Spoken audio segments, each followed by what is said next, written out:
generalmente se usa es el 12 o el 11 de Time New Roman o Arial, eso es la Líquer. O pueden usar otra letra, el tema que no vamos a usar una letra muy grande y tampoco una chiquitita que nos impida un poco leer, tampoco vamos a utilizar un interlineado intermedio, tiene que ser algo acorde del trabajo, ¿no? Por lo general sugerimos 1,5. Medio se utiliza hoy en día en prácticamente todos los escritos judiciales. Antes se utilizaba 2, que es el mismo que se usaba en las escrituras públicas, los protocolos. Eh,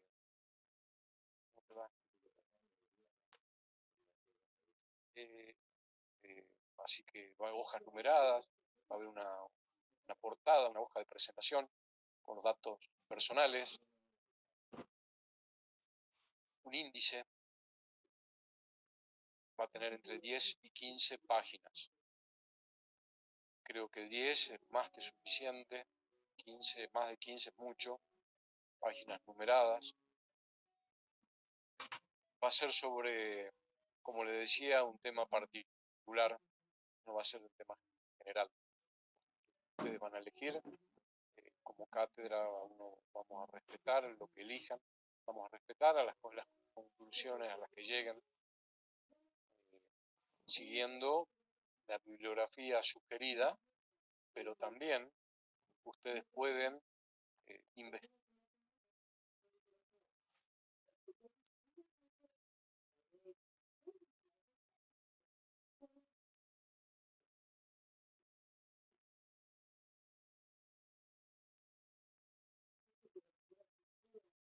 Tan sugerido y que hemos cargado en el aula virtual, más que suficiente, pero hay libertad de cátedra para que ustedes investiguen y lleven adelante el desarrollo que consideren necesario. Creo que el trabajo final es importante para luego el ejercicio.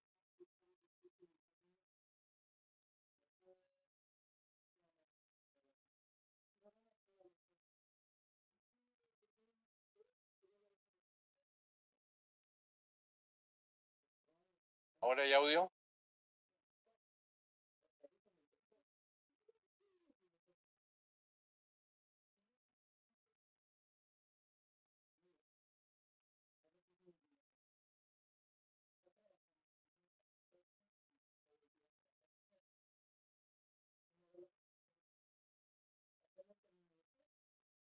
Bueno, los que están de manera virtual, parece que hay algún problema técnico esta mañana también, no había internet, se grabó la clase, la vamos a subir, ahora sí, bueno, bueno, los saludo a los que están de manera virtual.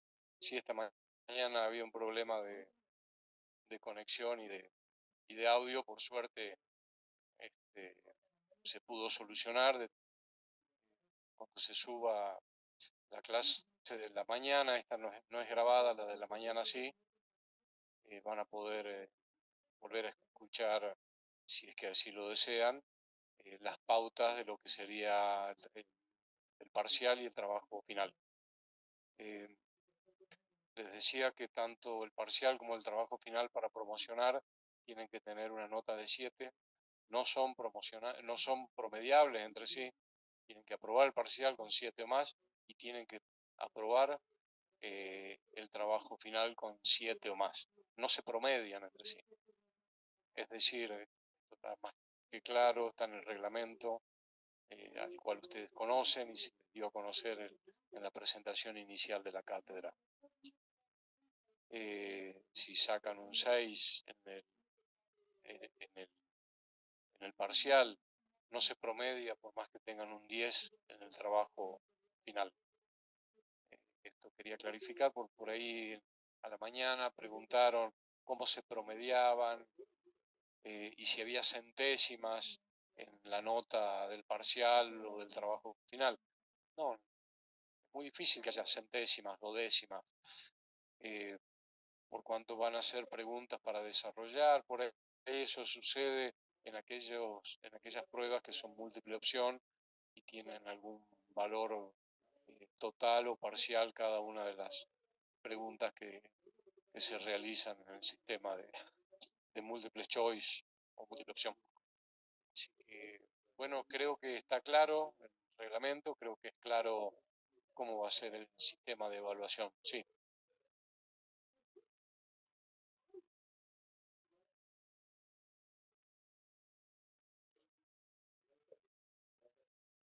así es.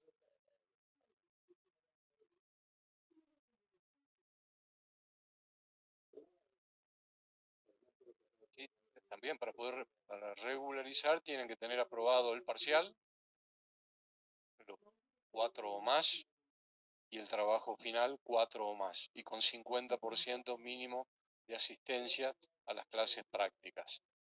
Esas son las condiciones de regularidad. Por supuesto, aquel que queda libre por no haber aprobado parcial y trabajo final puede rendir en ese carácter, en el carácter de libre.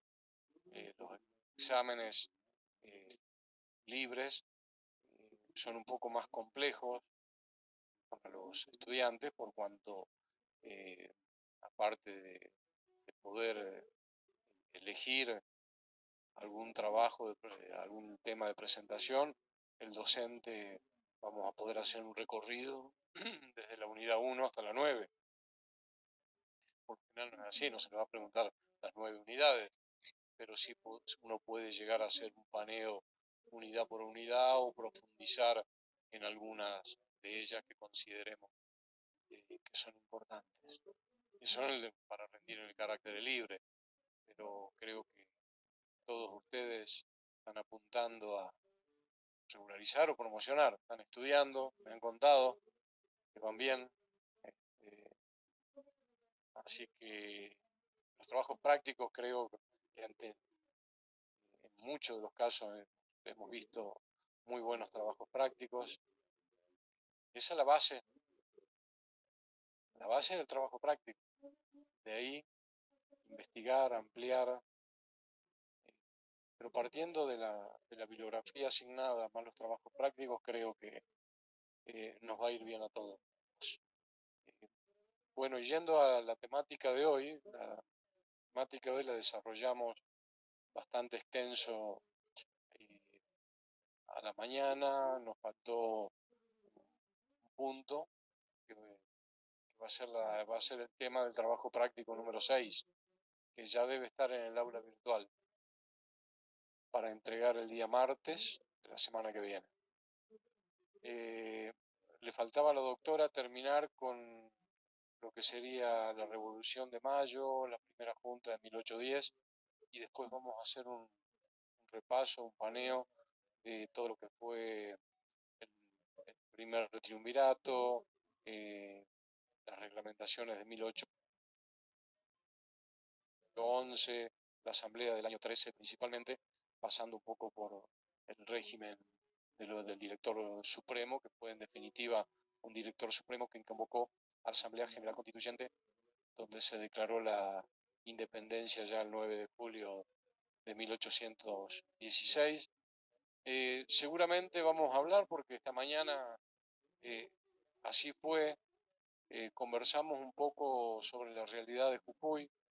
Jujuy no fue ajeno a toda esta ola o ciclo revolucionista que hubo, el ciclo de independencia que duró desde 1810 hasta más allá o hasta 1816, donde efectivamente se declaró la independencia de España. Si bien en 1810 comenzó el proceso con eh, el primer gobierno patrio, con la primera junta de gobierno, formalmente fuimos independientes a partir de 1816 bajo la influencia de la Revolución Francesa, la Constitución de Francia de la Revolución Francesa 1789, la Constitución de 1791 y sobre todo la Declaración de la Independencia de Estados Unidos en 1776 adquiere una real trascendencia e influencia en, en el derecho patrio local. Así que, bueno, va a hablar la doctora Rodríguez de la Revolución de Mayo, hacemos un repaso, vamos a hablar un poco de la historia de Jujuy, de la historia más que todo de, de la guerra, de las batallas que se libraron acá, del sacrificio que hizo el pueblo jujeño de la época, de la mano de Belgrano, también Güemes, el ejército de Güemes estaba integrado mayormente por jujeños, que son los que fueron a defender la frontera norte de la invasión realista que lograron contener y que culminó con la batalla de Tucumán. Doctora. Estaba entretenida. Bueno, lo que nos faltó ver es la Semana de Mayo, ¿sí? Y cómo influyen los principios de la gesta revolucionaria en la Semana de Mayo, ¿sí? ¿Se acuerdan que vimos cuáles eran los antecedentes? La clase pasada, que vimos todos los antecedentes doctrinarios, económicos, las revoluciones, y que después hablamos de la caída del rey en manos de Bonaparte, que José Bonaparte había quedado como rey de la corona de Castilla, es decir, que había pasado a los franceses, ¿sí? Bueno, cuando pasa eso en el contexto mundial, digamos, en el contexto externo de lo que vendría a ser la parte del virreinato, le solicitan, ¿sí?, a Cisneros que les dé un cabildo abierto, obviamente en base a engaños. Le dijeron que necesitaban hacer un cabildo abierto a los fines de ver cómo se iban a proteger si es que Francia decidía venirse a nuestro territorio y de cómo iban a evitar que Francia tome lo que era el virreinato. En ese momento le dice Cisneros que sí, que van a hacer un cabildo abierto, obviamente creyendo él que iban a protegerse de los franceses, cuando no. La idea que tenían nuestros próceres era otra, era decir, bueno, aprovechemos que el rey no está, ¿sí? Y haciendo uso del pacto de vasallaje, que cuando el rey que a uno le rendía el pacto de vasallaje abdicaba o moría por el contrato social, ¿qué pasaba con ese poder? Volvía al pueblo, perfecto. Entonces dijeron, bueno, el poder volvió a nosotros. Es nuestro momento para decidir nuestro futuro. El 22 de mayo se da lugar al primer cabildo abierto, ¿sí?, en este caso, con respecto a lo que vendría a ser luego todo el proceso revolucionario para lograr la independencia luego en 1816, ¿sí? Hola. En ese momento, ese 22 de mayo, fue la primera expresión de acto constituyente que tuvimos nosotros. Fue el primero, porque fue, es decir, ¿qué intención teníamos? Cortar los lazos, llegar a tener una independencia, tener una constitución, formarnos como Estado, ¿sí?, independiente. Ese día, cuando se hace el cabildo abierto, obviamente estaba Moreno, Belgrano, Castelli, estaban todos, y también estaban obviamente los realistas, los españoles, y la Iglesia Católica, que era el que tenía en ese momento también el real patronato de la Iglesia, ¿sí?, que se lo habían pasado. Cuando le dicen que iban a hacer uso del pacto de vasallaje y que iban a solicitar que el poder, como se retrotrajo al pueblo, y que ellos no le habían rendido el pacto de vasallaje a José Bonaparte, entonces que ellos creían que era momento de cortar los lazos. Y es ahí donde sale el obispo Lué, obviamente realista, representante de la corona, y dijo que bajo ningún punto de vista eso podía ser posible. Porque él dijo, mientras haya un español en este suelo, ustedes seguirán sometidos a los españoles. Obviamente la Iglesia se opuso, fue el primer contrincante, digamos, uno de los que manejaban los grupos realistas, obvio fue la iglesia. Entonces, en ese momento, empezaron a discutir y dijeron, bueno, a ver, vamos a hacer todo lo posible para ahora formar un gobierno provisorio, ¿sí? Hasta tanto se resuelva lo que está pasando, obviamente, en España, en la península ibérica. Y dijeron, bueno, dijo Cisneros, armemos un gobierno interino, ¿no? Pero nosotros vamos a querer, le dijeron después, la independencia y cortar los lazos. No queremos saber más nada con someternos a ningún rey, a ningún nadie de ninguna corona distinta. Entonces le dijeron, buenísimo, ¿y quiénes son ustedes para decidir en nombre de todas las provincias del virreinato?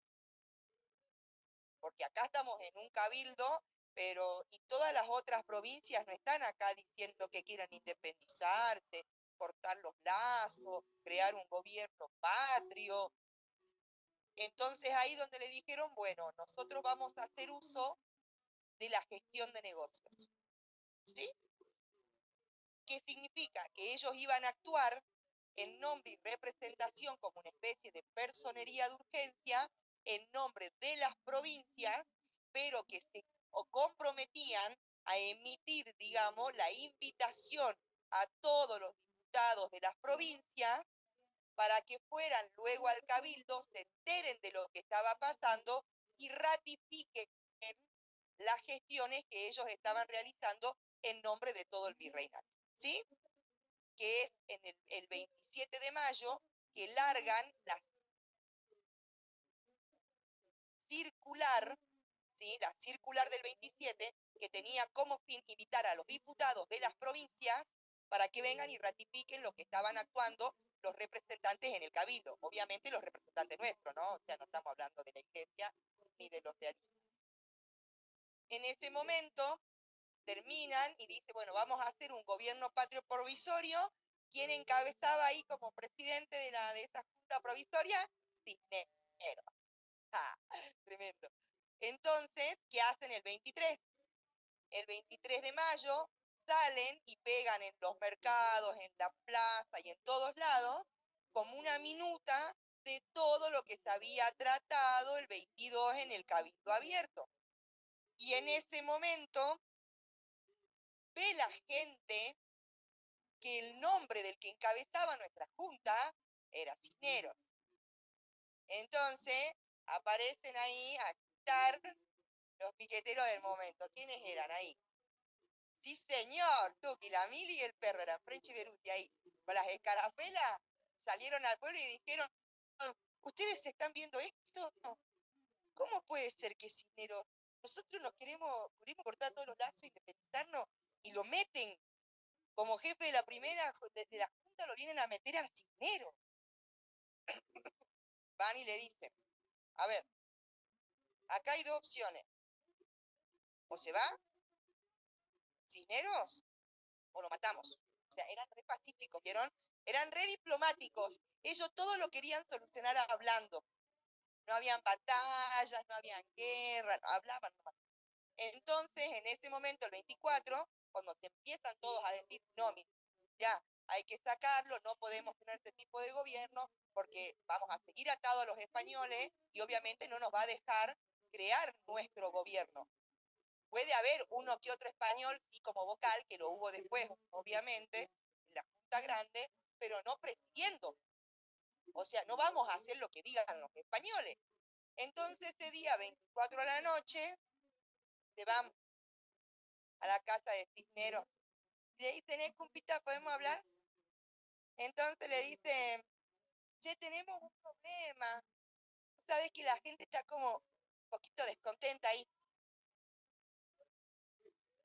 Quieren tu cabeza en la plaza. Corta. Entonces Cisneros lo mira y le dice, entiendo. A ver, el pueblo quiere dos cosas. Un gobierno patrio, donde estemos nosotros, los criollos, todo, para realmente garantizar, digamos, nuestra libertad y la independencia, pues, su defecto, tu cabeza en la plaza. O te vas por las buenas o te van. Entonces Cisneros dijo, está bien, armó los bolsos y se fue. Obviamente, no tenía otra opción, era su vida. Entonces, en ese momento, el 25 de mayo, que es todo lo que ustedes hacían en los actos, vieron la dama antigua, el vendedor de velita, es cuando se da nuestro primer gobierno patrio. Se da nuestro primer gobierno patrio. No la independencia, no. La independencia fue el 9 de julio de 1816. Acá lo que se hizo fue crear nuestro primer gobierno patrio provisorio cortando los lazos con España. ¿Se entiende? Entonces, obviamente, ahí por quién estaba encabezado, por Cornelio Saavedra, el primer gobierno patrio. Y ahí empieza la grieta, la primera, la posta, morenistas y saavedristas. ¿Sí? ¿Qué es lo que pasaba? Saavedra era un militar. O sea, lo único que conocían era lo que habían vivido. ¿Qué habían vivido? Monarquías, monarquías, monarquías, monarquías. Entonces, ¿qué dijeron? Bueno, vamos a continuar y ver qué sistema de gobierno vamos a tener. Seguramente será una monarquía. Entonces Moreno, que venía con todas las ideas liberales del siglo XVIII, imagínense, dice, no, a ver, acabamos de cortar estos lazos porque no queremos tener una monarquía, porque no queremos seguir con un despotismo y vos venís a querer proponer una monarquía dentro de nuestro gobierno. O sea, no es la idea. Después hubieron un montón de reuniones y fiestas en la cual Moreno entra con su esposa y con su familia y ve cómo Cornelio Saavedra empieza a tratar al resto como si él fuese un rey. Asimismo, le llegó la información y le dijeron, mirá, fíjate, porque ya están por recuperar en cualquier momento la corona de Castilla. Están los españoles por recuperar la corona de Castilla y ahí automáticamente lo primero que van a hacer es venir acá y decir, matanga, hijo la changa, otra vez con ellos. ¿Por qué? Porque no se había firmado una independencia. Era el primer gobierno patrio nada más que se estaba haciendo por este contrato social. Ahora, en ese momento, Mariano Moreno saca lo que es el decreto de supresión de honores, que tenía como fin precisamente evitar que se forme cualquier gobierno, ya sea interno, monárquico, ¿sí? Porque después, en 1816, obviamente, que Belgrano propone que se haga un sistema monárquico, pero en manos de lo que venían a hacer los incas, ¿sí? O sea, eso es lo que él había propuesto, que tampoco se llegó a definir una forma de Estado ni de gobierno, y tuvimos la Constitución recién en 1853.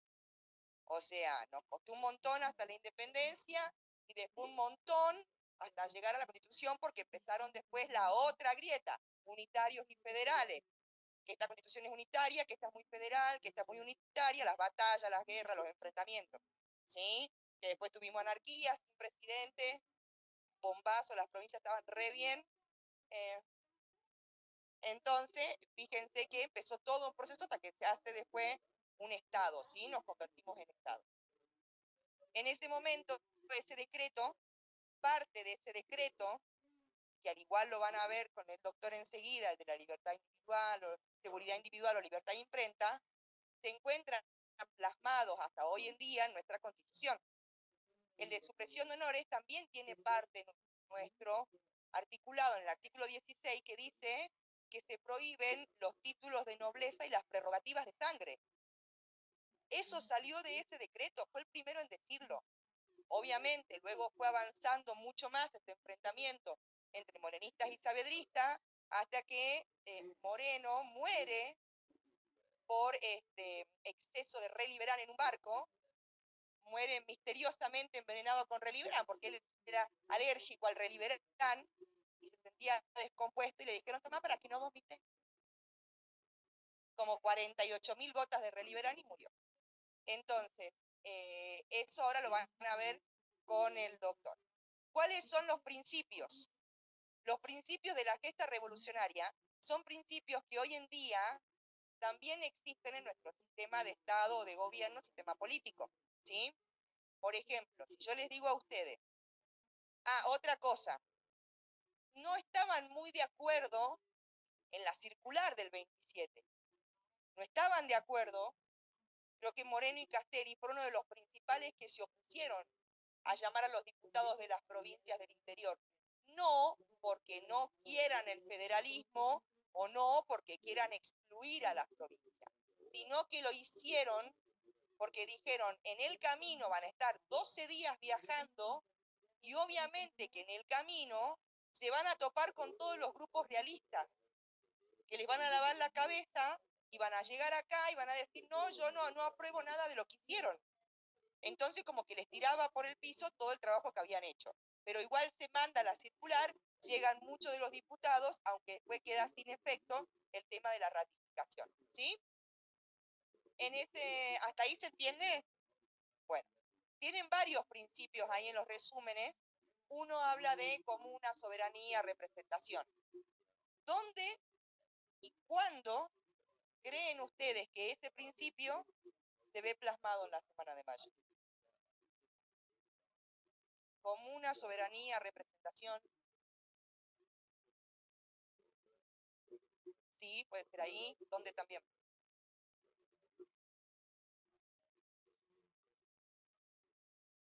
Sí. Otro día también que queda marcada la soberanía. El 25, cuando se crea el primer gobierno patrio. ¿Sí? Que luego aparecieron, porque tampoco sabían cómo iban a seguir. Después aparece que la Junta Grande, que empiezan los triunviratos, que el directorio, que todo el tema, que eso lo van a ver con el doctor. El principio de la publicidad de los actos de gobierno. ¿Dónde se ve? ¿Qué día? ¿En qué momento? El 23, cuando salen a pegar por los mercados toda la minuta de lo que se había tratado el día 22 en el Cabildo. ¿Ven? Ahora, el otro principio que también está ahí, el principio del federalismo, ¿cuándo se ve plasmado? El 27 y el 22. El 22, cuando le dice el obispo Lué, ¿y quiénes son ustedes? Hola, para celebrar cualquier resolución o convenio en nombre del resto de las provincias. Tienen que llamar a las provincias para que ratifiquen lo que ustedes están pidiendo. Entonces ya, claro, cuando se hace la gestión de negocio, previamente se dice, llama a las provincias. Entonces ahí se está reconociendo ese sistema federal, que queda totalmente ratificado con la circular del 27. ¿Sí? Cuando se los invita para ratificar todo lo que habían realizado y para, digamos, aprobar de cierto modo o avalar ese gobierno patrio. ¿Hasta ahí se entiende? ¿Sí? ¿Seguro? ¿No tienen ninguna duda?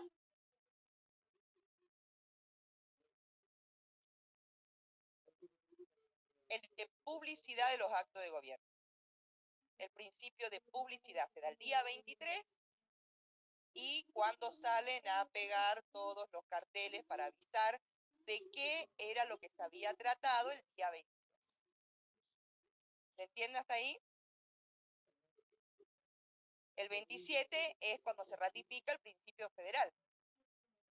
Cuando sale la circular 22 y 27, se ve plasmado el principio federal.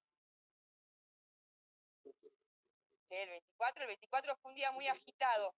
Fue un día muy agitado, ahí trabajó mucho French y Berlín. Trabajaron mucho. Desde esa época ya existían, hacían falta. Necesarios eran, ¿vieron? ¿Hasta ahí se entiende? ¿Se entendió? Porque ahora van a continuar con todo el resto de los temas. Bueno, ahora sí. Bueno, gracias.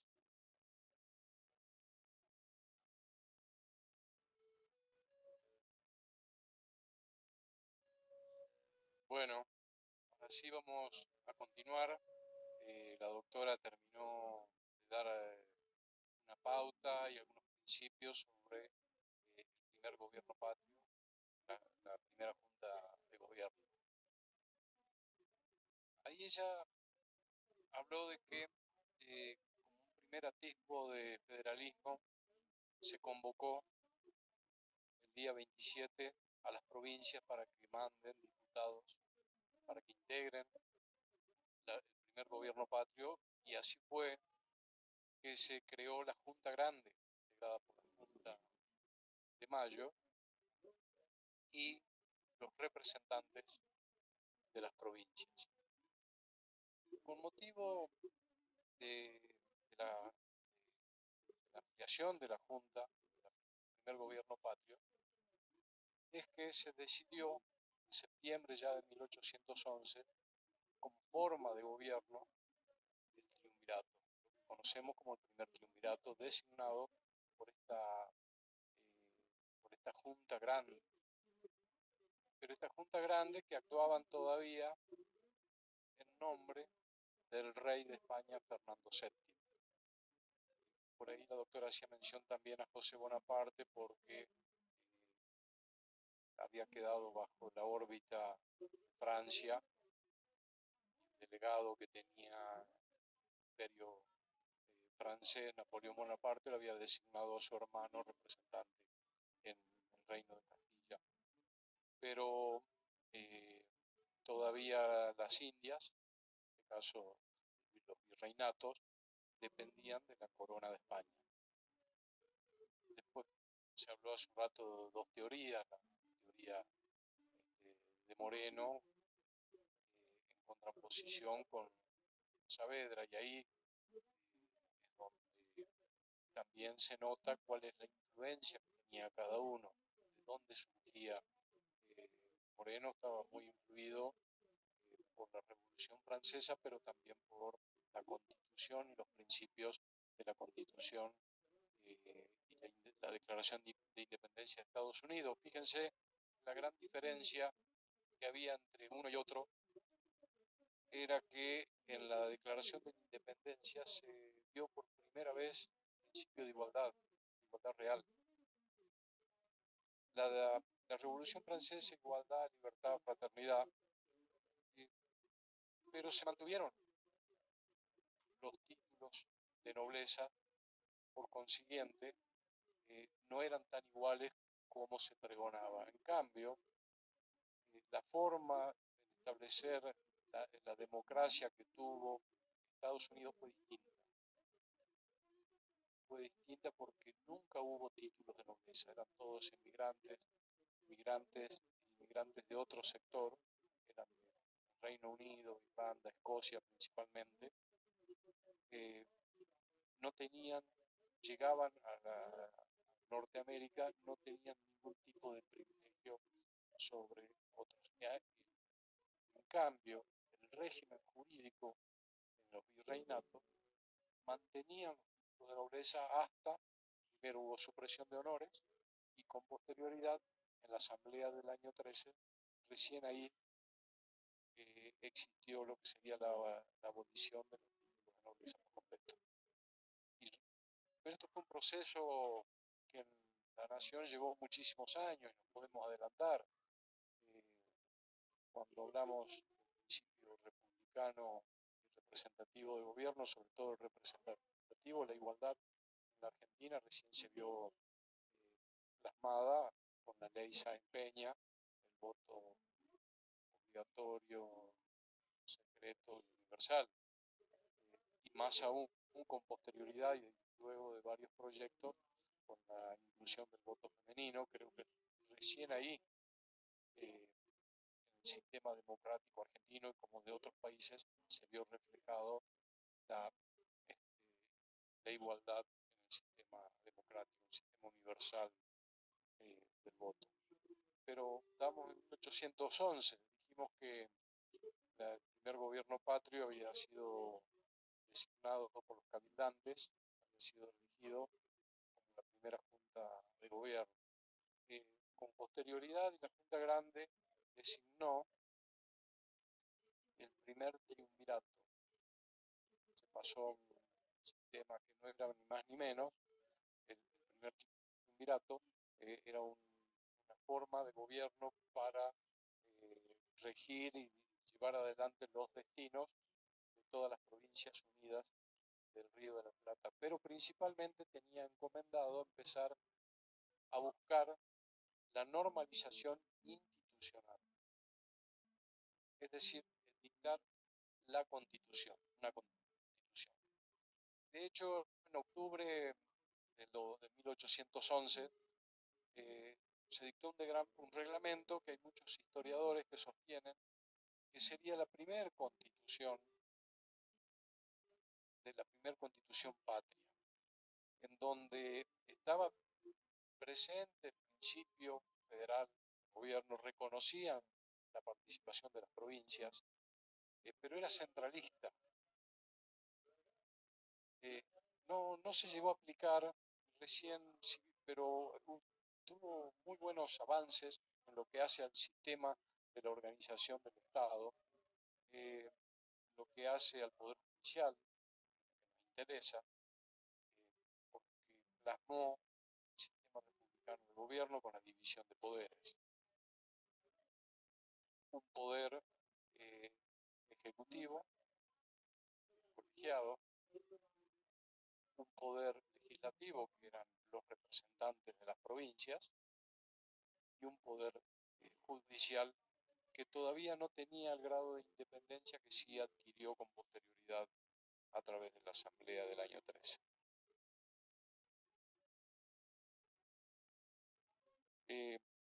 Este estatuto no fue ratificado por el triunvirato, estaba integrado por Chiclana, Zaratea y Paso, y ellos mismos, el primer triunvirato, cedió su propio estatuto, estatuto denominado el Estatuto Provisional de 1811, para reemplazar a este reglamento que no tuvo no más de un mes de vigencia, no fue aprobado.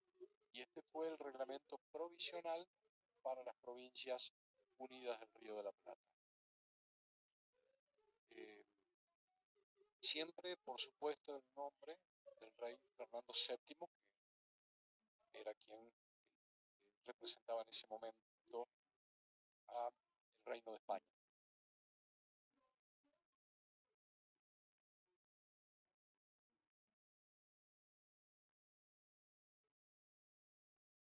No. La revolución, fue un proceso, fue un ciclo que comenzó en 1810 mediante la designación de un gobierno propio, que fue la primera junta de gobierno, encabezada por Cornelio Saavedra. No se declaró la independencia todavía, estaba muy influido por los realistas. El primer gobierno patrio estaba integrado por la cabeza un militar que tenía el respaldo en el pueblo y en las milicias. El resto de los integrantes, la mayor parte del resto, como Castelli, Paso, Grano, Moreno, tenían,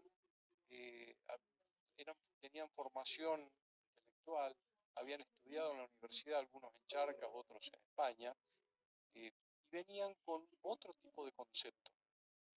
El respaldo de ellos era, casualmente, al estar influidos por la Revolución Francesa y por la Declaración de Independencia de Estados Unidos. Hasta que no se declarara formalmente la independencia, que ocurrió en 1816, había todavía algunos grupos que pretendían reinstalar al rey de España. El rey de España estaba asediado por los portugueses y por los franceses. Su principal respaldo eran los virreinatos, eran las Indias.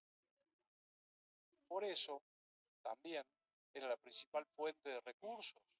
No nos olvidemos que una de las principales minas de plata y oro estaban en Bolivia, en lo que sería Potosí. Se llevaron toda la plata en barco a España. Al haber bloqueo y al estar en guerras continuas en la península ibérica, el rey Fernando VII no iba a entregar de un día para el otro la propiedad o de reconocerle la autonomía a las provincias unidas, ya sea el Virreinato del Río de la Plata o el Virreinato del Alto Perú. nosotros teníamos mayor cercanía e influencia con el virreinato del Alto Perú. Pero recién en 1816 se declaró la independencia. Una cosa distinta es declarar la independencia y cuál va a ser la forma de gobierno. Recién se habló acá que el propio Belgrano, proponía como una forma monárquica como forma de gobierno, situación que no fue aceptada bajo ningún punto de vista porque era considerado un retroceso. Tenía que ser un régimen eh, presidencialista o primero un triunvirato, después hubieron directores supremos, gobernadores, las provincias estaban representadas por diputados, más adelante se creó el sistema bicameral de senadores, estados que representaban al pueblo y los senadores a las provincias. A eso me refería, que en la formalidad de las resoluciones o de los reglamentos lo hacían a nombre de Fernando VII.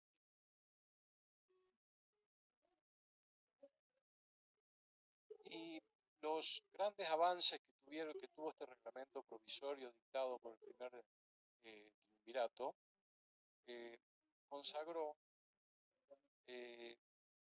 consagró derechos que hasta el día de hoy se encuentran consagrados en la Constitución Nacional de 1853 y con posterioridad a 1860, cuando se incorpora Buenos Aires, y en los pactos internacionales de derechos humanos, como por ejemplo la libertad de imprenta. En ese momento se determinaba a la libertad de imprenta como la facultad que tenía todo hombre de publicar libremente sus ideas sin censura previa. Esto al día de hoy es un derecho humano personalísimo que tienen todos los individuos y que está consagrado en el Pacto de San José de Costa Rica. Por ahí se habla de libertad de imprenta, libertad de expresión, libertad de prensa, pero en realidad nos referimos más bien a la libertad de expresión que tiene todo ser humano, no solo de hacer publicar o decir, sino también que eso sea sin censura previa. Por supuesto, todos sabemos que en la Argentina pasó por etapas oscuras en que existía la censura previa en la época de gobiernos de pactos de 1930 en adelante. Hubieron épocas que existían organismos que controlaban lo que publicaban los distintos medios de prensa escrita o televisiva.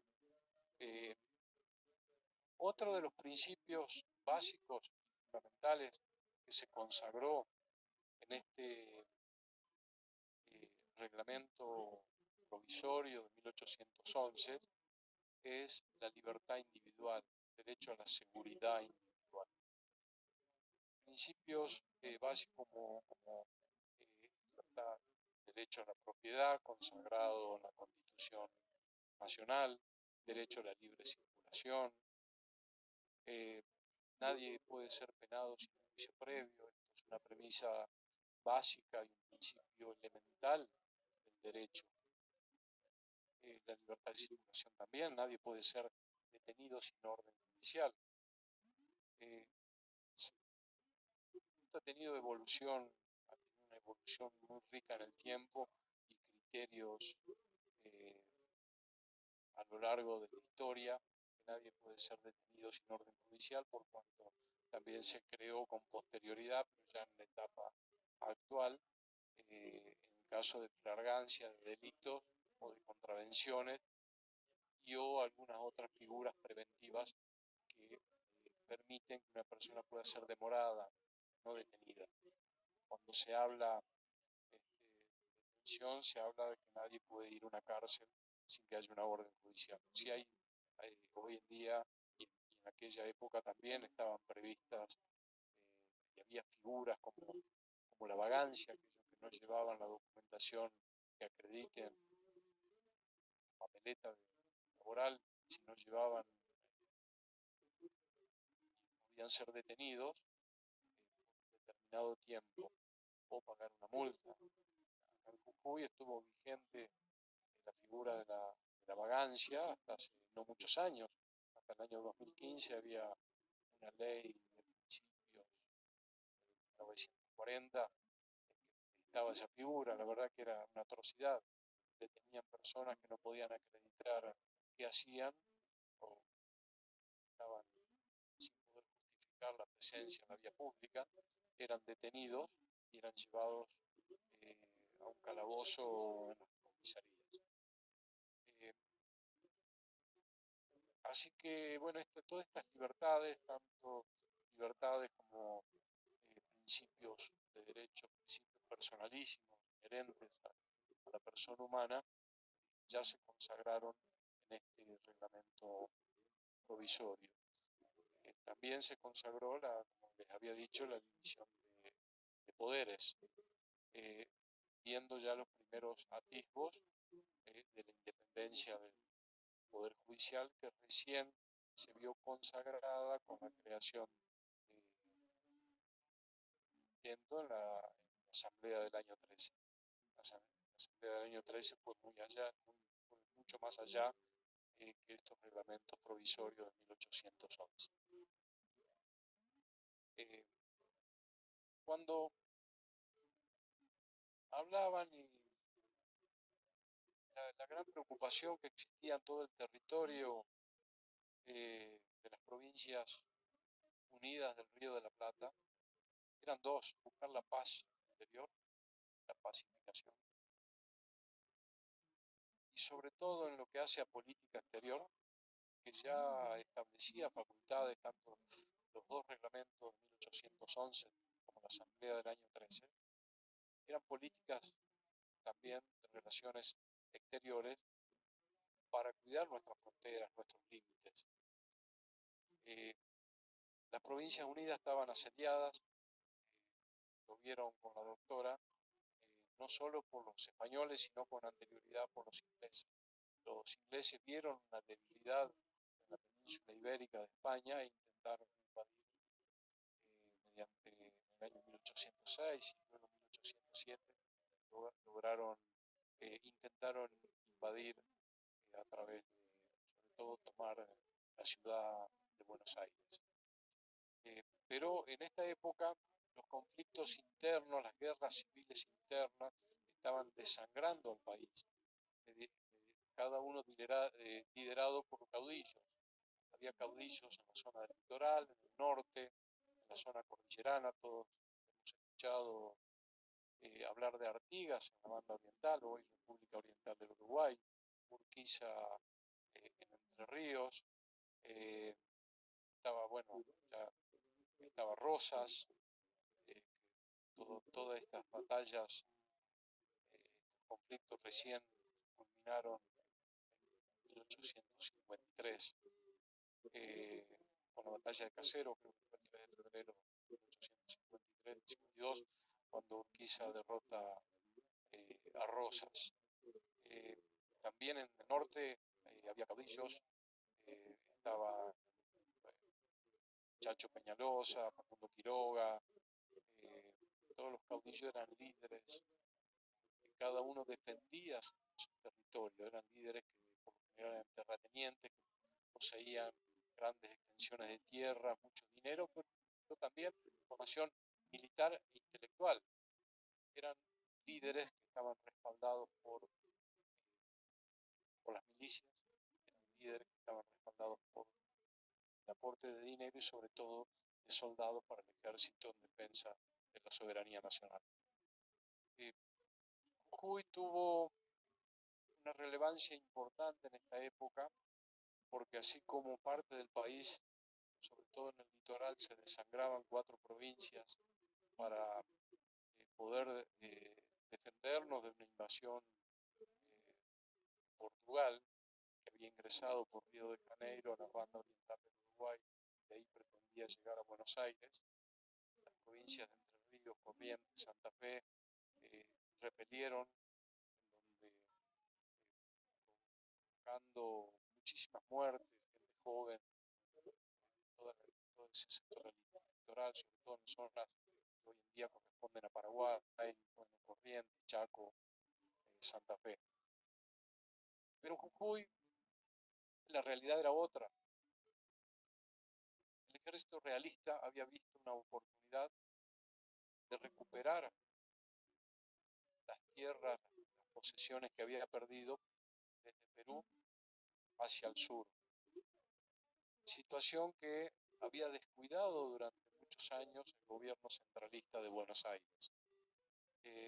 Recién con el ejército del norte, al mando del general Manuel Belgrano, lograron establecer una estrategia de defensa. Por un lado, Belgrano a cargo del ejército del norte, en lo que es la Jujuy y Salta, principalmente Jujuy, porque en Salta estaba Güemes, que también era una persona de clase social alta, de la burguesía, que ocupó su fortuna y su tiempo en defender los límites de la patria. Todos hemos escuchado de quien ha sido Güemes, que murió en combate muy joven. Jujuy tuvo, porque era un corredor, formaba parte del Camino Real, también formaba parte del Camino de los Incas, mucho más antiguo, que no tiene nada que ver con esta materia, pero sí era un camino real de postas, en donde estaban los marqueses, los marquesados. En ese corredor se libraron más de 200 batallas en tierra, en suelo actualmente jujeño, o el suelo que actualmente pertenece a la República de Bolivia. Como por ejemplo la primera batalla que fue librada en gran parte por soldados reclutados en la quebrada de Humahuaca. La primera batalla por la independencia se libró en Suipacha, Tupiza, Bolivia. Tal vez alguno ha escuchado esta historia. Fueron reclutando soldados por toda la quebrada, más de un tercio de la población joven, masculina, murió a lo largo de varios años de lucha por la independencia. También participaron mujeres, todos escuchamos hablar de Juana Azurduy, pero no solo por Juana Azurduy, sino toda la logística y la colaboración que tuvieron las mujeres paisanas, gauchos. Ha sido importantísimo para poder defender la soberanía de las provincias unidas del Río de la Plata. La gran estrategia la llevaron adelante dos personas. Por un lado, a cargo del ejército de los Andes, San Martín, con una estrategia, y Belgrano con otra estrategia, que logró concretar recién cuando se libró la batalla de Tucumán. La estrategia de Belgrano, luego de la batalla de Tupiza, se reorganizó el ejército realista e intentó nuevamente invadir y recuperar sus posesiones, todo por orden obviamente del rey Fernando VII. Belgrano tuvo la estrategia de dejar tierra arrasada, que fue el éxodo que todos conmemoramos en la provincia de Jujuy entre el 22 y el 23 de agosto de 1812. Decidió dejar tierra arrasada y bajar a Tucumán y seguir reclutando y unirse a otras fuerzas, a otros caudillos de la zona, para liberar la batalla más al sur, batalla que se libró el 24 de septiembre de 1812, con el objeto después de recuperar o reconquistar lo que se denomina la reconquista de Jujuy, que se llevó a cabo en marzo del año 1813. Se conmemora, creo que el 21 de marzo, la reconquista, una fecha en esa semana entre el 16 y el 21 de marzo, se produjo la reconquista de Jujuy, que fue el regreso de Belgrano a Jujuy. Después, más adelante, entregó el mando del ejército del norte a San Martín en Yatasto. Y siguió a cargo de San Martín. Y quiero hacer mención de esto porque muchas veces en los libros de historia se habla mucho de las decisiones centralistas tomadas por los gobiernos porteños, y acá hubieron decisiones que tomó Belgrano, si bien venía de Buenos Aires, pero tomó Belgrano con una mirada local para defender, para defender la soberanía nacional. Creo que la labor desarrollada por el pueblo jujeño y salteño ha sido fundamental en esta lucha por la declaración de la independencia, más aún si tenemos en cuenta que quien lideró fue el creador de la bandera. La bandera es un símbolo patrio que determina ni más ni menos que soberanía, que determina ni más ni menos que libertad. Es un símbolo que identifica a un pueblo. El tener una bandera propia nos diferencia de otra nación. Y eso fue lo que hizo Belgrano, que después Bandera que nos legó el 25 de mayo de 1813 y antes de entregarle el mando a San Martín, en la catedral le entregó al canónigo Gorriti la bandera de la libertad civil. Fíjense el nombre que se le asignó, la bandera de la libertad civil. Hay algunos historiadores locales que sostienen que ya Belgrano había declarado la independencia con la creación de la bandera de la libertad civil. Por supuesto, formalmente todos sabemos que la independencia se declaró con el Congreso General Constituyente de 1816 en Tucumán. Vamos hasta acá con este paneo de Jujuy. Creo que era importante que hablemos un poco de estas más de 200 batallas. Hubieron muchos héroes en Jujuy. Todos escuchamos hablar del coronel Arias, que fue el principal general coronel, ascendido post-mortem hace no mucho tiempo por el Senado de la Nación al grado de coronel. Creo que la labor desarrollada ha sido importantísima, no solo en lo que hace al aporte intelectual de Jujuy en la Revolución de Mayo, en este proceso de revolución, sino también en la declaración de la independencia, pero mucho más importante en las batallas por la independencia, que en realidad era el principal asedio que tenían las Provincias Unidas. Si llegaban a Córdoba, de Córdoba a Buenos Aires, volvíamos a estar en manos de los realistas. Y la historia hubiera sido otra. Esto fue gracias al pueblo de la República Argentina y a los distintos caudillos. Caudillos que se diferenciaban entre sí, unitarios y federales, pero bueno, en definitiva, cuando se unieron todos, se logró determinar la soberanía nacional y tener un país como actualmente lo conocemos, sin la banda del río, la banda oriental del río Uruguay, que fue expulsado de la Asamblea del año 3, los representantes, por cuanto proponían un sistema de confederación, no de estados federales unidos en una república, como eran las ideas de Moreno, de Franklin Castelli, Paso, Belgrano, en la preexistencia de los estados federativos, las provincias, al Estado Nacional.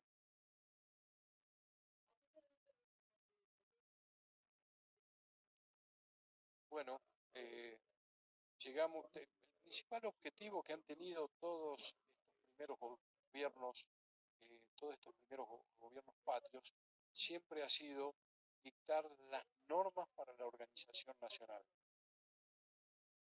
Tanto en 1810, primer triunvirato, segundo triunvirato.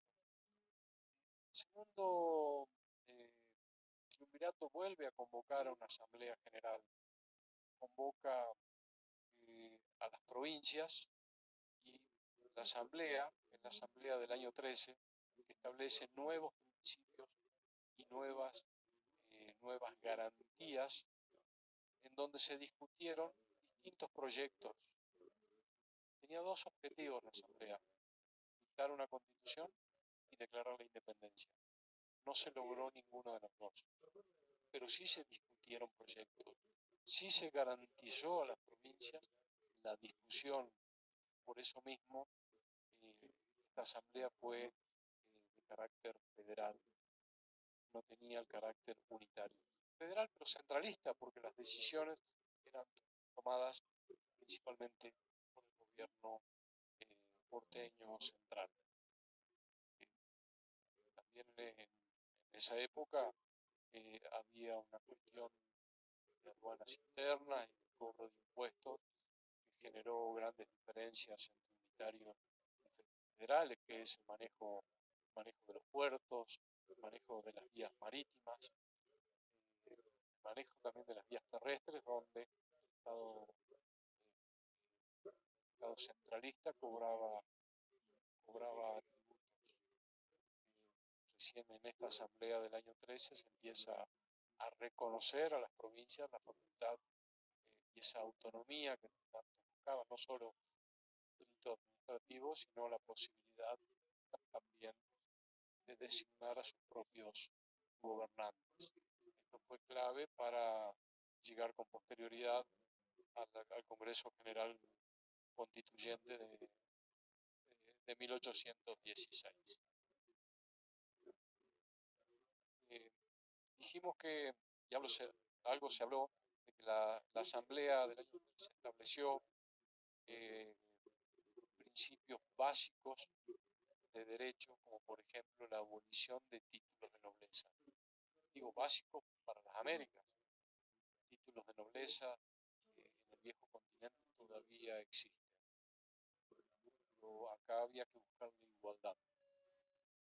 La igualdad entre los criollos, la igualdad entre los que venían de afuera, que fue la base para la inmigración que hubo después.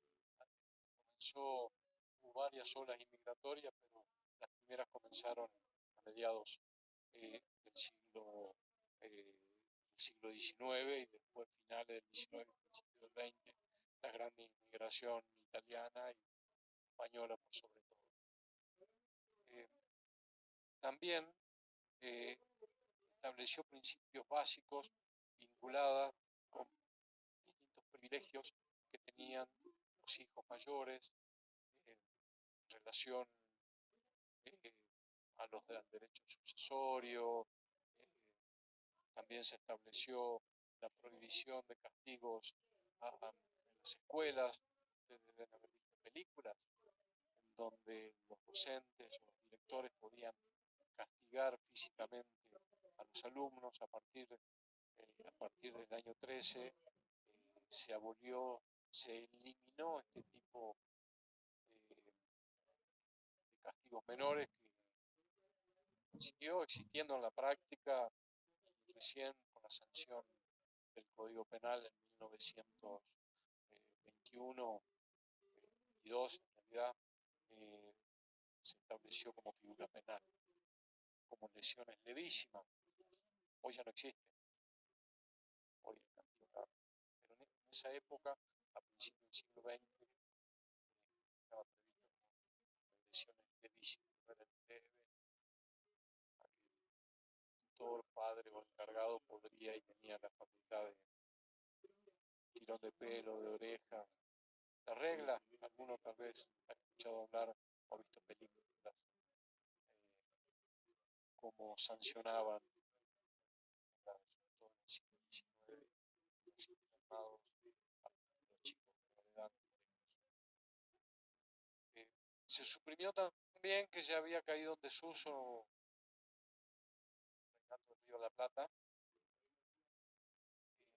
Tribunal de la Inquisición, que todavía en algunos aspectos seguía vigente en la península ibérica. Bueno, eso creo que y se ratificó varias disposiciones que tenían el reglamento provisorio de 1811, que eran los derechos individuales de la persona, derecho a la propiedad. El derecho a la propiedad, ya la Asamblea del año 13 la estableció y que fue consagrado con posterioridad en la Constitución Nacional de 1853, que estuvo inspirada en los principios y bases para la organización nacional de Juan Bautista Alberdi. La libertad de vientre. Fíjense que la mayoría la libertad de vientre y de comercializar esclavos, porque una iba de la mano de la otra. No se abolió la esclavitud de un día para el otro. Por ello, en esa época, una vez que se abolió la libertad de vientre, la mayoría de los esclavos se fueron a la banda del río, la banda oriental del río Uruguay y a Brasil, porque en Brasil ya habían abolido la esclavitud. Por ahí nosotros vemos influencia hasta de la música, de una cultura, había muchos esclavos negros que traían de África o de Centroamérica, se fueron a Brasil o Uruguay. En Argentina prácticamente no quedó, ninguno. En la época de la Revolución de Mayo, en 1810, sí había, pero a partir no se fueron porque buscaron llevar sus hijos chicos, sus niños, que no estaban alcanzados por los beneficios de la Asamblea del año 13, se los llevaron a Uruguay o a Brasil. Ese es uno de los motivos por qué en la Argentina no quedaron tantos esclavos de raza negra, se fueron. No es que los aniquilaron, bueno, hay alguna otra versión, pero la verdad que no está chequeada. Sí, lo que se pudo corroborar que se fueron principalmente a la banda oriental del río Uruguay. La libertad de vientre creo que marcó un hito, podría haber sido un poco más fuerte, como si lo hizo Portugal, Brasil o lo hizo también Uruguay. En esos momentos Uruguay estaba asediado por Portugal. Bueno, y ahí estaba resistiendo Artigas, queriendo formar parte de la Confederación de Provincias Unidas de Río de la Plata, uno de los motivos por los cuales fue expulsado los representantes de Uruguay, porque la idea no era formar una confederación, sino formar una república. Principalmente ratificó muchos derechos del reglamento, de los reglamentos de 1811. La Asamblea trató varios proyectos, uno realizado por una comisión oficial, otro por la sociedad patriótica. No nos olvidemos que la sociedad patriótica, por lo general, eran clases burgueses, clase alta, descendientes en su mayoría de españoles. Y después se trató también el proyecto presentado por Artigas, los representantes de Uruguay, el cual fue rechazado de plano y expulsado sus representantes. Y establecía un sistema de confederación similar al de Estados Unidos. Situación que, en cuanto a la división política, Argentina es muy diferente a Estados Unidos. Todos y sabemos que hay un Estado federal, un Estado nacional, y hay estados provinciales, que son preexistentes. Las normas jurídicas, el derecho de fondo, el derecho sustantivo, está reservado, delegado en realidad por las provincias, como el Código Civil, el Código Penal, las leyes de quiebra, las leyes de familia, está reservado al Estado Nacional, delegado al Estado Nacional por las provincias. Y el derecho procesal está reservado, en una facultad reservada y exclusiva de las provincias. Este principio y esta autonomía real, de poder dictar sus propias leyes, su propia administración de justicia, también fue reconocida en la Asamblea del año 13 y se trató y se discutió en los dos proyectos de constitución, tanto de la sociedad patriótica como de la comisión oficial. Por ahí de la comisión oficial proponía un sistema más centralista, la sociedad patriótica un poco si bien los dos eran federal, pero un poco más de autonomía a las provincias.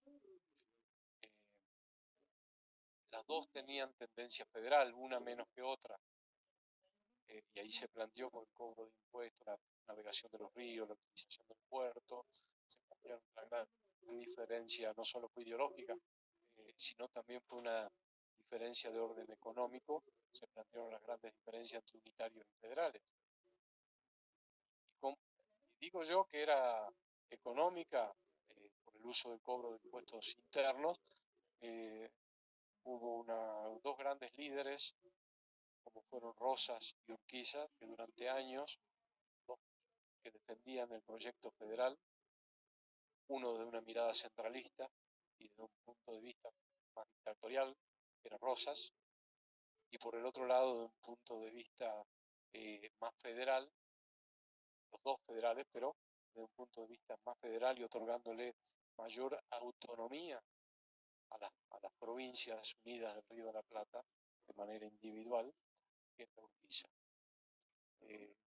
Eso comenzó los albores, los primeros intentos de constitución de la nación argentina y que recién concluyó en 1853. Pero en realidad se cerró el ciclo en 1860, luego del Pacto de San José de Flores, en donde la provincia de Buenos Aires se incorpora a la Confederación, en realidad ya a la República Argentina. Con anterioridad estaba excluida la provincia de Buenos Aires. 7 años estuvo de manera autónoma, y donde la capital en esos momentos radicaba en la ciudad de Paraná, la capital de la Confederación o las Provincias Unidas del Río de la Plata. También en los dos proyectos se establecía un régimen, si bien uno establecía un régimen, un régimen unipersonal para la elección del poder ejecutivo, otro de los proyectos no tenía definido cuál era el sistema del poder ejecutivo, pero sí ambas coincidían en la división de poderes, una fuerte división de poderes, sobre todo en el poder judicial. El poder judicial, que ya existía con un tribunal supremo en una, corte suprema en otros, pero no tenían la autonomía. En ambos proyectos, y la asamblea del año 13 consagra realmente la autonomía del poder judicial, la autonomía funcional y la autonomía económica, de manera totalmente independiente del poder ejecutivo y el poder judicial, tal cual o muy parecido a lo que conocemos hoy en día. Lo que pasa es que hoy en día tenemos tantos poderes judiciales como estados federativos, conforme Argentina y 23 provincias más la ciudad autónoma de Buenos Aires, tenemos 24 poderes judiciales para las cuestiones ordinarias que hacen a la convivencia de los ciudadanos de entre cada una de las provincias. Tenemos un poder judicial federal que está reservado por una materia exclusiva, con una Corte Suprema, cámaras federales y juzgados federales en la capital y en el resto del país. La estructura judicial en las provincias también es similar. Todas tienen una corte, un superior tribunal de justicia, Suprema Corte, Corte de Justicia, Superior Tribunal, Tribunal Superior, la denominación queda reservada y exclusiva cada una de las, ya que, como dije, esa organización es dictada por cada uno de los gobiernos provinciales, y en aquella época se le reconoció esa facultad a las provincias. Eso fue un gran paso en lo que hace al control judicial, a todo el sistema de administración de justicia, jueces, apelación Corte Suprema de Justicia o Tribunal Supremo de Justicia. Cambiaba la denominación, pero en definitiva el principio republicano de gobierno estaba plenamente garantizado. Por supuesto, volvía a ratificar todas las garantías individuales, los derechos humanos, los derechos personales. Estableció también un principio que varios de ellos fueron consagrados, tomados después por Alberdi, que tienen raigambre en la Revolución Francesa. Las cárceles no son para castigo, sino para rehabilitación de los presos. De la historia, si bien son principios consagrados a nivel internacional, ha tenido a lo largo de la historia un montón de interpretaciones. No el principio, sino la forma que se lleva adelante esta garantía, este derecho humano de un ciudadano. Lo hemos visto hace poco cómo son las cárceles en El Salvador. Bueno, hay algunos que se horrorizan, pero fue la forma que encontró ese Estado de poner orden. En la Argentina, la política carcelaria, ya sea federal o provincial, varía de una en otra y que va de la mano de la política judicial. Muchos hemos escuchado, hoy hemos visto que en las cárceles se perfeccionan los delincuentes, que no se logra el objetivo. No por ello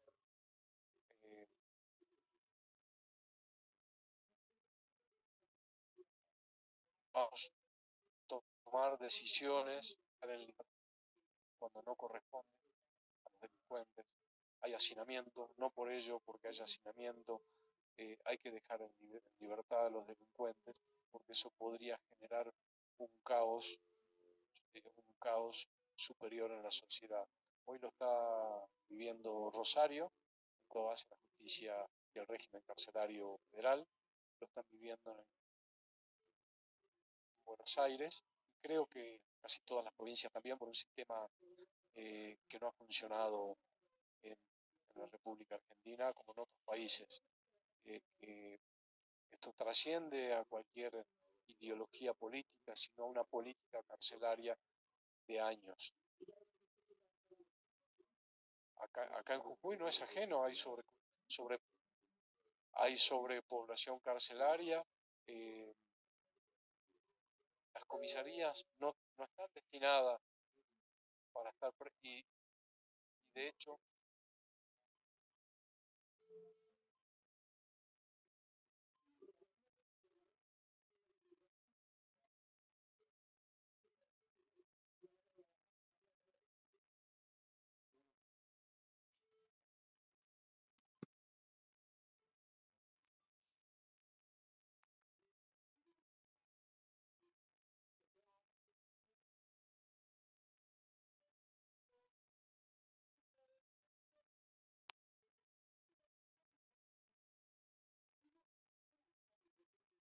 por la situación de El Salvador, que es una situación extrema, los delegados de esos organismos internacionales también recorren habitualmente las provincias argentinas.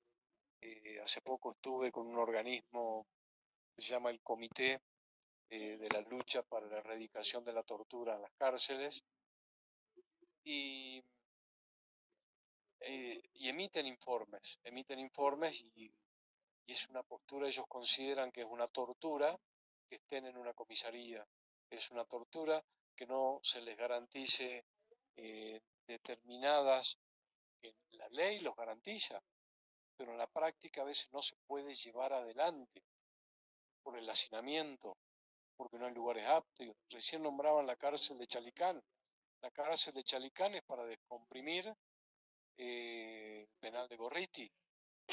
En el penal de Gorriti no solo hay penados, hay procesados, personas esperando condenas. Durante la pandemia hubieron situaciones específicas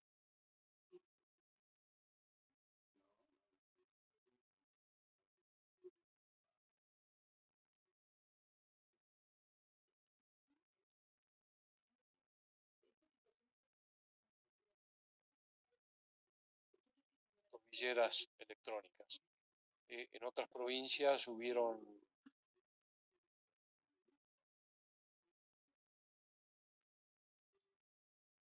ya, utiliza cualquier ciudadano o cualquier detenido eh, para que le informen y obtener la libertad, no prosperaron, eh, prácticamente no prosperó ningún habeas corpus, salvo casos puntuales de algún enfermo terminal o de algún caso de situación muy grave que sí lograron, no la libertad, sino lograron una prisión domiciliaria controlada. Bueno, este principio que está consagrado en la Constitución y en los distintos organismos a nivel internacional, el Pacto de San José de Costa Rica, por sobre todo, establece criterios muy estrictos. Hay grupos de trabajo de la Organización de las Naciones Unidas, la Comisión Interamericana de Derechos Humanos, que nos ha visitado muchísimas veces a la provincia de Jujuy. Hasta el día de hoy, por lo menos la provincia de Jujuy no ha emitido ningún comunicado formal. Sí ha emitido algún tipo de comunicados informales a través de redes sociales, pero no ha dictado ninguna resolución sancionando a la provincia de Jujuy o a otra provincia argentina. Por lo general hacen recomendaciones, eso lo hacen en casi todas las provincias. Me ha tocado ver algún informe de varios lugares y las cosas que suceden en los servicios penitenciarios, sí, a veces son inhumanos.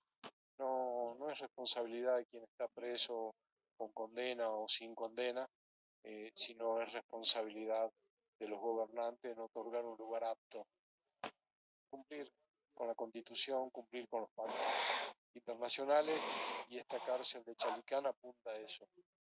Lo que pasa es que es una gran estructura, pero es chica porque por cada bloque entran creo que 96 condenados. Son 5 bloques, 500 personas. Es un lugar, yo me tocó visitarla, es un lugar, a nadie le gusta estar detenido obviamente, pero es un lugar que cumple con todas las exigencias de los pactos internacionales.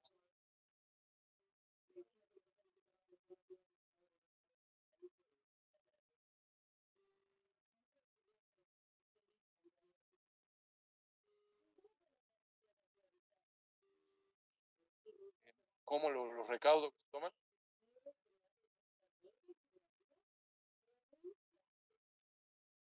No, sí, sí, bueno, digo que ahora es chica. Eh, si la decisión judicial sigue, hubo un cambio en materia penal en la provincia de Jujuy a nivel federal, también en lo que hace la jurisdicción de Salta y Jujuy, se cambió el sistema procesal penal. Se pasó de un sistema vetusto, antiguo, que tardaban años en esperando una condena o esperando una absolución, esperando una decisión definitiva. No hay peor cosa que no saber. Al cambiarse el sistema por un sistema inquisitivo, por un sistema acusatorio adversarial, las sentencias se obtienen, las condenas o la sentencia en realidad, en menos tiempo. Esto puede llevar a corto plazo a una sobrepoblación carcelaria. En menos de un año hay condenas en Jujuy. Desde octubre del año pasado está vigente el nuevo sistema, y con el nuevo sistema que la investigación está a cargo de los fiscales, el juez simplemente dicta la sentencia. Se cambió el paradigma que existía en el país y que todavía existe a nivel federal en otras provincias no incide en un juez de instrucción que investiga, una apelación, un tribunal de juicio, que eran tribunales criminales, y después la Suprema Corte, o la Corte Suprema, o los tribunales superiores de justicia. Se cambió por un sistema de jueces de control, que controlan la prueba, elevan a juicio, y los jueces de sentencia, y los jueces de revisión. Y ahí queda. En 4 o 5 meses, en 3 audiencias, se puede llevar adelante y obtener, si hay acuerdo en los juicios abreviados, juicios penales abreviados, en menos de 3 meses puede haber una condena. Y muchas de esas condenas traen aparejada la privación de la libertad. Más de 4 años son de cumplimiento efectivo. Y esto es lo que produce la sobrepoblación carcelaria. La reincidencia también. Jujuy tiene ahora el narcomenudeo.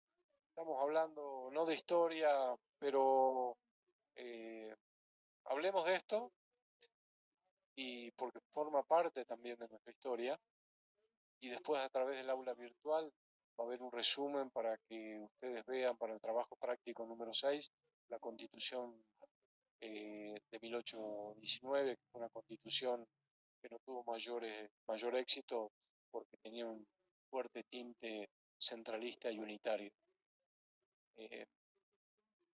Hay en lo que estábamos hablando, el gran avance de la Asamblea del año 13 en reconocer esta autonomía a las provincias y al sistema, sobre todo de administración de justicia, y establecieron sobre el principio que hasta el día de hoy está vigente y es indiscutible como derecho humano que de las cárceles, que no son para castigo, sino para resocialización de los presos. Eso es hay 2 sistemas carcelarios, y yendo, ¿por qué? Porque esto empezamos a hablar de la diferencia que hay entre el sistema de Estados Unidos, que pretendía la banda oriental del río Uruguay, o hoy Uruguay, adoptar, el sistema de confederación. Estados Unidos, la palabra lo dice, una unión de estados independientes que forman la confederación. En cambio, acá una prerrogativa, una delegación que hacen los estados preexistentes, que son las provincias, al Estado Nacional, y que es hoy la República Argentina, dividida en 24 distritos. No siempre fueron 24, creo que empezamos siendo 17, después fueron creadas otras provincias, y la última fue la ciudad autónoma de Buenos Aires, con la sanción de, el territorio nacional de Tierra del Fuego, con la sanción de la Constitución de 1994, que si bien no es provincia, pero tiene la misma representación, la misma estructura judicial que los estados provinciales.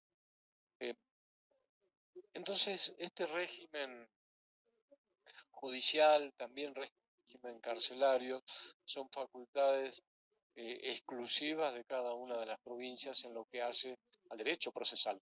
El derecho sustantivo es una facultad delegada al Estado Nacional, Código Civil, Código Penal principalmente, después leyes, hay un montón de leyes especiales, todo lo que hace al régimen electoral, que hay un régimen electoral nacional y un régimen electoral de carácter provincial, pero que en definitiva las provincias deben seguir las mismas pautas que sigue el sistema nacional en cuanto a la organización de la administración de justicia, la administración del sistema electoral. En definitiva, la Constitución de la Nación establece que deben seguir el sistema representativo, republicano y federal. Y es acá en donde fue la principal fuente de conflictos de la época colonial desde 1810 hasta 1853.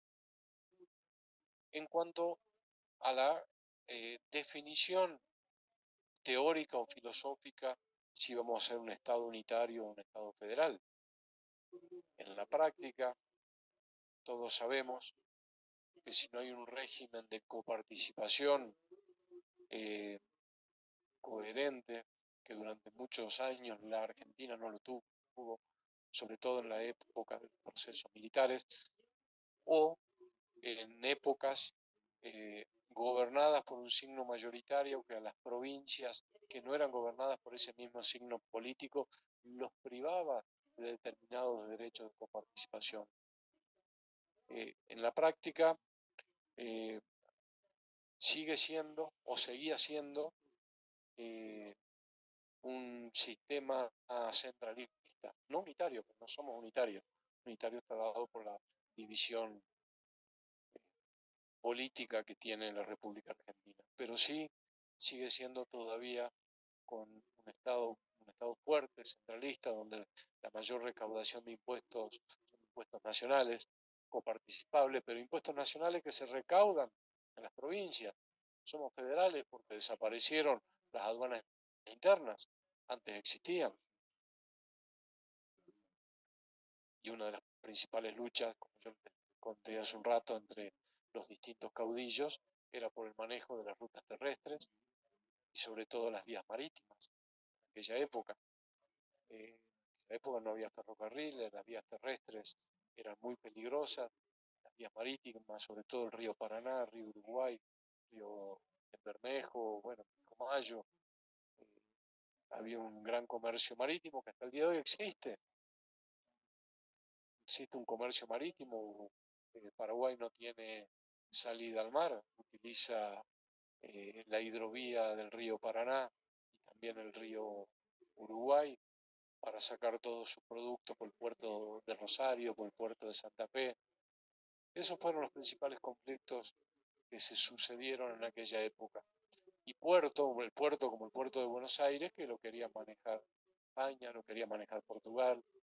Inglaterra había una oportunidad, como a través del puerto de Buenos Aires podían sacar toda la mercadería y todas las mercancías que había en las provincias unidas del Río de la Plata, pero también del Alto Perú. El Alto Perú tenía, si bien otra vía marítima, no, vía terrestre, hidrovía, puerto de Buenos Aires. No estaba Panamá. Estaba Panamá, pero no estaba, sí, principio del siglo XX, finales del siglo XIX, principio del siglo XX, recién el estrecho de Panamá que permitió conectar el Pacífico con el Atlántico. Entonces la Argentina tenía un lugar estratégico, era un lugar estratégico, estaba el estrecho de Magallanes, que era el lugar más cercano para unir ambos océanos y poder comerciar todas las mercancías entre el viejo continente y las Américas. Bueno, nos fuimos, va a quedar para ustedes ver la Constitución de 1819, tienen por supuesto todo nuestro apoyo y la colaboración. El jueves que viene seguramente vamos a hacer algún repaso de todo lo que va a incluir el parcial. Para nosotros como docentes aspiramos que les vaya bien. Ustedes también, no depende solo de nosotros. Historia del derecho hay que leer y leer.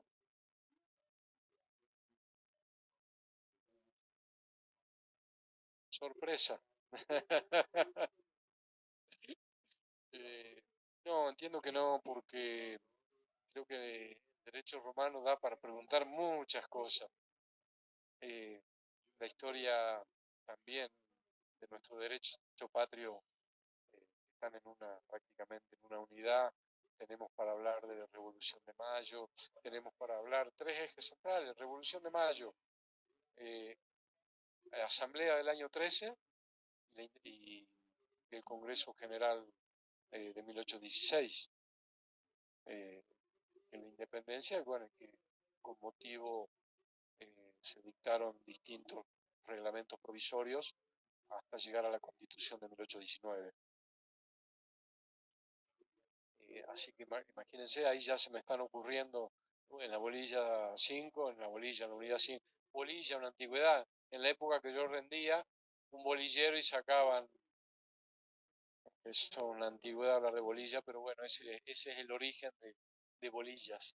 En realidad, en la unidad se me ocurren mínimo 3 preguntas para el parcial, el derecho romano un poco más, después en todo lo que es la historia lo, previo a la primera parte de la unidad número 1 también, hay conceptos generales, hemos hablado un poco de historia universal, de las distintas épocas. Sí, monarquía, república, imperio del derecho, todo lo que es el derecho romano, desde la fundación de Roma hasta la caída del imperio romano de Occidente primero y de Oriente después, 1453. Todo esto sirve también para la vida diaria, no solo para el derecho. La otra noche estaba viendo, no sé si fue anoche o antenoche, estaba viendo ese programa de los escalones, seguramente más de uno de ustedes lo ve, y una de las preguntas era en qué año había caído Constantinopla en manos de los turcos. Y eso lo habíamos charlado acá. Tardó como 32 segundos en ir y bajar de la fecha hasta llegar a... No, más tardó. Una chica tuvo como 2 minutos hasta adivinar. Bueno, por ahí no se pueden acordar una fecha exacta, un título exacto, pero sí tener una aproximación. Era 1453 y creo que tardó varios minutos en descifrar porque estaba por ahí perdida en los tiempos, creo que ese fue el programa. Nos sirven para la vida diaria, para mantener una conversación con un amigo, con una amiga. ¿Quién va a hablar de historia? No sé, no sé quién va a hablar, pero no vaya a ser que vayan a un bar y se encuentren con una amiga, con un amigo, con alguien, y la historia les sirva para entablar algo nuevo, diferente.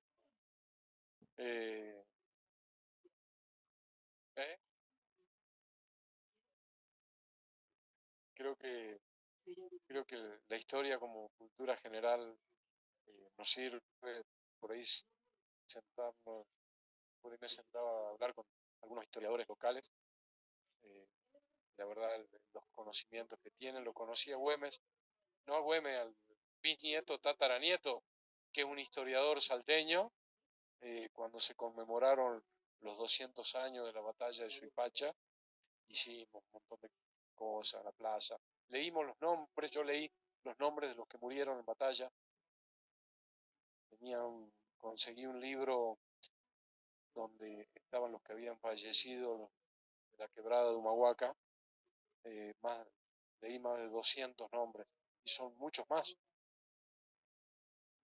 pero los que murieron en esa gesta entre 1810 y 1812, después las guerras por la independencia siguieron, parte de los jujeños se fueron y estuvieron al mando de Simón Bolívar, y conozco una historia de uno que empezó a luchar como cadete en las invasiones inglesas y terminó preso en Perú al mando de San Martín y terminó a las órdenes de Simón Bolívar y con posterioridad a las órdenes del general Facio en la guerra por la independencia con Salta, de la autonomía política. Jujeño, murió de viejo en Jujuy.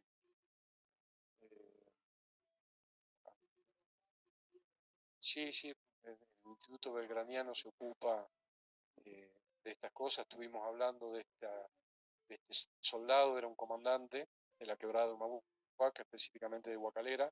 Es un héroe en el lugar.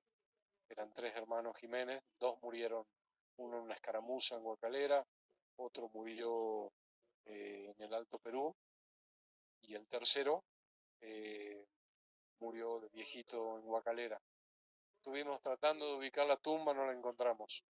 Creemos que, bueno, ya terminamos. Sí, ya terminamos. Eh, va a quedar, hemos hablado de cosas que no correspondían a la unidad, pero creo que les pueden servir para tener una idea y un pantallazo general de la importancia que tuvo Jujuy en todo este ciclo, en todo este proceso independentista. La independencia no fue solo 1816, la Revolución de Mayo, la influencia del canónigo Gorriti, la influencia que tuvo Belgrano. Bueno, Belgrano venía de Buenos Aires, fue nombrado por la Junta Grande para liderar el Ejército del Norte, hasta que se lo entregó a San Martín.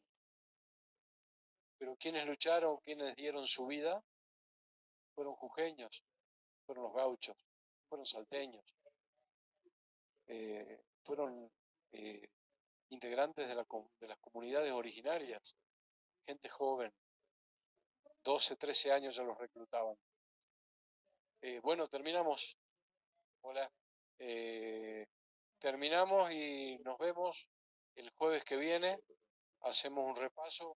Está en la plataforma del aula virtual el trabajo práctico número 6, que creo que eso ya con cada jefe de trabajo práctico coordinan cuándo es el día y la entrega, la modalidad.